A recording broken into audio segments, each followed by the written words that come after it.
I am so excited to talk to you, Lisa, because suffice it to say, there's a lot to get into. There's a lot packed into 2 weeks here. I gotta start with where things end here because stunned would be putting it mildly. I'm sure there was so much going through your head as at the same time, all these people that nearly unanimously evicted you were trying to hug you and send you out the door. So now that you've had some time to set on it, talk to me a bit more about what was going through your head as everything was reconciling in those moments. Not stunned. Wow. So obviously not my first blindside of the season, but practice makes perfect, right? I was completely blindsided. There was a few inklings during the eviction ceremony that I was like, oh, could it be going this way? So it was a whirlwind. It happened very quickly. It was like my heart, but I handled it. This is the way the cookie crumbled this time. And I'm just grateful to be a part of the season and fight my fight. What were the inklings that you were picking up on?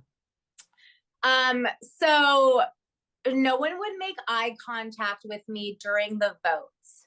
And throughout the whole season, I was always looking at the nonverbal cues of my fellow house guests. Hmm.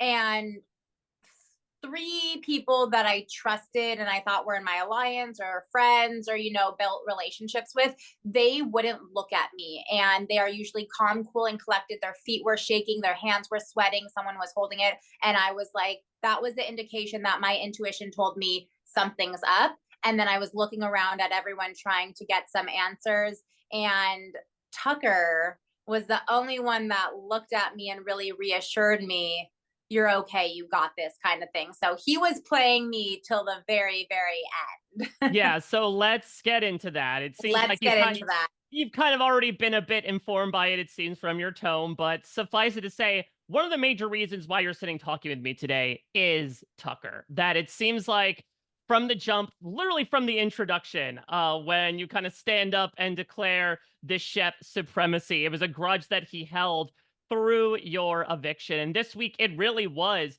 maybe to your credit, there was a lot of talk about Angela causing too much chaos and would be somebody to go, but Tucker was the one that was really helping to stir the pot in a manner of speaking about, definitely his feelings towards you, his paranoia about the power.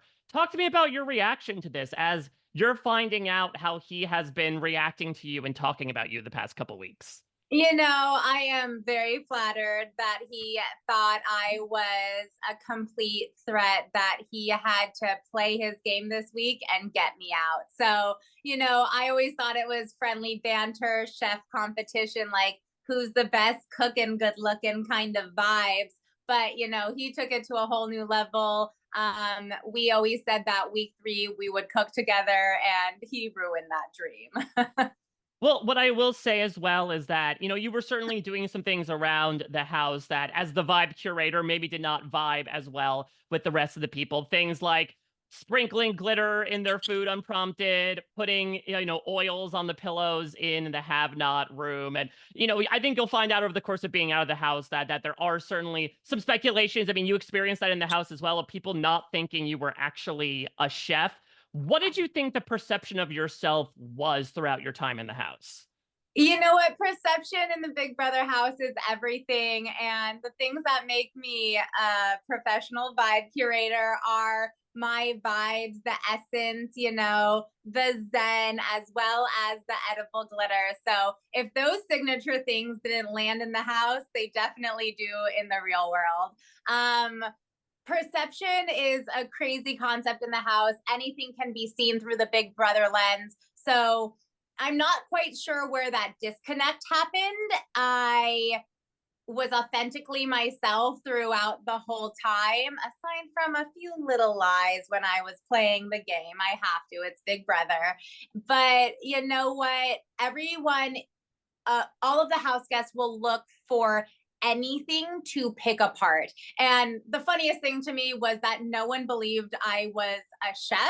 And I get to be like, hey, I'm actually a celebrity chef. I own two amazing companies, Plates by Lisa and Batch Best Friend. I wasn't lying to you, but I wasn't telling you the whole truth. I didn't want people to know that I was as smart, dynamic, and well rounded as I was, and the reasons why. Obviously, that showed in another light during the show, which is why they got me out when they could.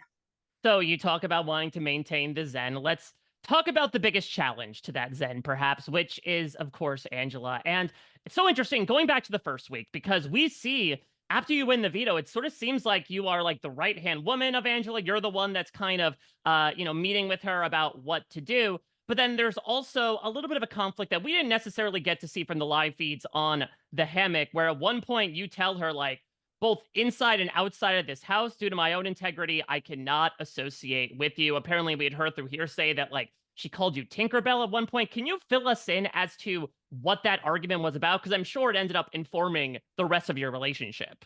Yeah, definitely. That, you know, I mean, she put me on the block week one. I was the first person nominated, the first female nominated. And, I just had to fight my own fight from the get go and survive and play the game in Big Brother house.